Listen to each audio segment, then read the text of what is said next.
कि बेटवा देलो तीन शिव गुरु लटवा देलो अपनी अपी आइता बेटवा लटवा लल कई छी हमर कैसे जैते दी आबै अखिया नैनी हमर कैसे जैते दी आबै अखिया नैनी हमर कैसे जैते दी लटवा देलो एक शिव गुरु लटवा देलो लटवा देलो पानी आती आइता लटवा लटवा लल कई छी हमर कैसे जैते दी आबै अखिया नैनी हमर कैसे जैते दी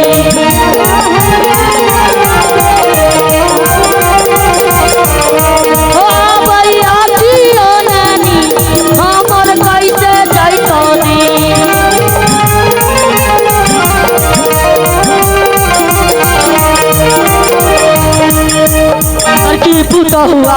ऊंचा मकावे मजली मारे की ओ भोला बाबा मजली मारे की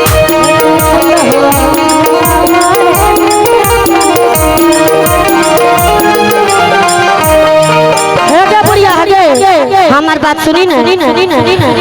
बरकी पुता हुआ ऊंचा मकावे मजली मारे की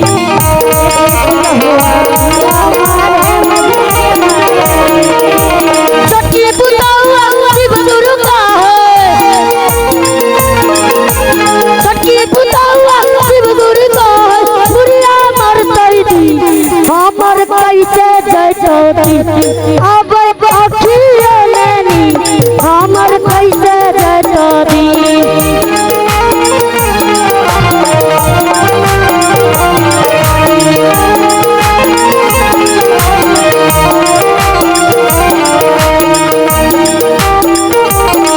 एगो बेटा के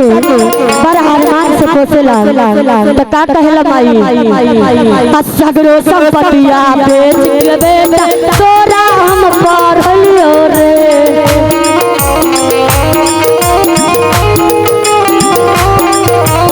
सगरो संपत्तिया बेच के बेटा तोरा हम पढ़लियो रे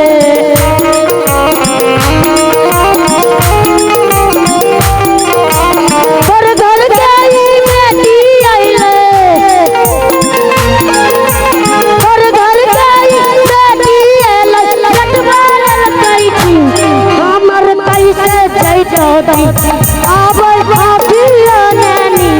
हमर कैसे जैते दी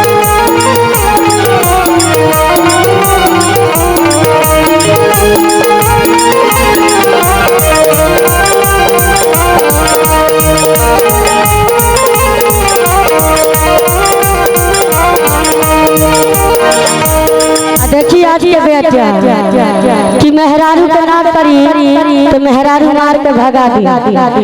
तो का कहेला कि सूखल रोटी हमरा के देल पानी आना पूछै रे